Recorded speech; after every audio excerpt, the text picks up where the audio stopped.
Hello everybody, and thank you so much for joining me. This is Sierra from Sierra T Designs, and today I have a floral Mother's Day card to share with you.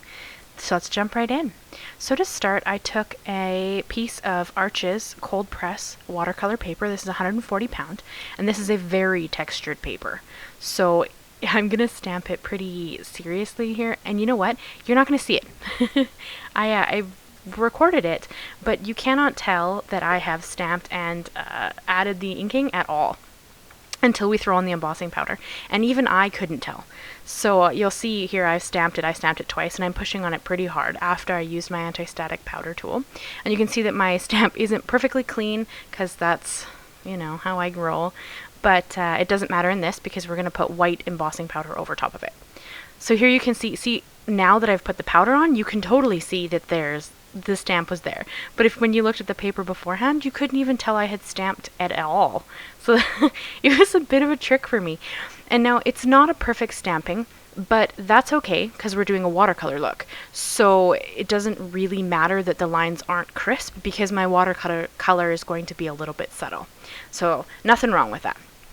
So here you can see that I took my heat tool and I'm just melting the embossing powder, trying to make it smooth.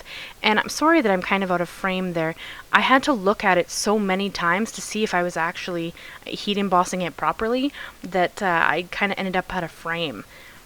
But it turned out okay in the end, so we'll go with that. But as you see, while we go through this, it was a little difficult. So for the painting, I'm actually going to use Distress inks, and I have quite a few different colors here. I have Squeezed Lemonade and Mustard Seed for my yellows. I have Twisted Citron and Mowed Lawn for my greens, Spun Sugar and Worn Lipstick for my pinks, and I have Wilted Violet that I'm going to water down quite a bit the first time and then use it in just a bit stronger capacity in the second. So I'm going to lay my lightest colors down, and I've sped this up quite a bit. This is like 7 times faster than I actually watercolor. It's just that nobody was going to sit here for, I think this took me just under an hour to do. Nobody was going to sit there for that, and I chopped it down to a 13-minute video, but I left in all of the watercoloring so everybody could enjoy. I know some people really enjoy watching the process, so I left that all in, but it's sped up vastly. So I'm going to take the lightest of my colors in each of the families, and I'm going to just do kind of a base color for each of them, and then I'm going to go back in with the stronger color, and I'm going to create more shadows and whatnot within the images. So I'm going to turn on a little bit of music, and I will meet you guys back as soon as all of the watercoloring is done. I hope you enjoy.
After all of that dried, I'm going to use the die for this stamp set. Oh, I didn't tell you what stamp set it is. Sorry about that, guys. It's Concord 9th Hello Lovely stamp set and the matching dies. So I'm going to run this through my Big Shot, cut it out, and then I also used the same die to cut some fun foam you can see there. You could absolutely use foam tape, or you could use a couple of different pieces of paper and stack it up. I just thought that this was kind of a nice way to add a bit of definition. Since I'm not mailing this, I'm hand delivering it to my mom. So I like fun foam. I like how it looks, and it's just so easy if you already have the die cuts. So that's what I do, but a completely personal choice. And then once that's done, I'm going to stamp my sentiment on my piece of Simon Says Stamp Fog cardstock. Originally, I was going to use a piece of yellow cardstock instead of the fog, but I didn't like how the focal image kind of didn't stay the focal image with the yellow background, so I ended up changing it to a piece of fog cardstock. And of course my sentiment is Happy Mother's Day, which came from the Hero Arts Butterfly Pear stamps and die. I'll have it linked below if it's still available. It's an older stamp set. I'm not sure if I'll be able to find it, but if I can, I will absolutely link it. And anything you guys see me use in this will be linked below. So I used some Versafine Clair Onyx Black ink to stamp that in very lightly to not kind of make the words smush out and then not be very easy to read. And then I was gonna stick my focal point down, but then I decided I should probably map my paper first. So here I have an A2 sized card base, which is 4 1/4 by 5 1/2. The black piece of cardstock I have cut to 4 1/8 and 5 3/8, and then my fog piece of cardstock is cut to 4 inches by 5 1/4 inches. So they all leave a very small border around them, just kind of creating a nice focal, like a nice border around. I really like matting everything. If you've watched my videos before, you'll know that, because that's just my thing, but you could skip this step. I love how it looks, so I do it on pretty much every card. So now I'm going to stick my focal point down using the same Nuvo Deluxe glue that I used this whole time. I prefer Nuvo Deluxe glue. Actually, any liquid glue is great. I just really like the Nuvo because it gives you a little bit of wiggle room. If you don't like exactly where your focal or your cardstock is sitting, it gives you a chance to kind of shift it around until you like where it is. And it's really easy. If you get a little extra on the side, you can just kind of wipe it off because it dries clear, so you can't really see it. So that's kind of why I like it. And then I took some pretty pink Posh sparkling clear jewels, and I'm just going to kind of lay them across my card, not in any specific way. I just kind of haphazardly lay them across and until I like how it looks, and that's kind of just what I like to do with my jewels.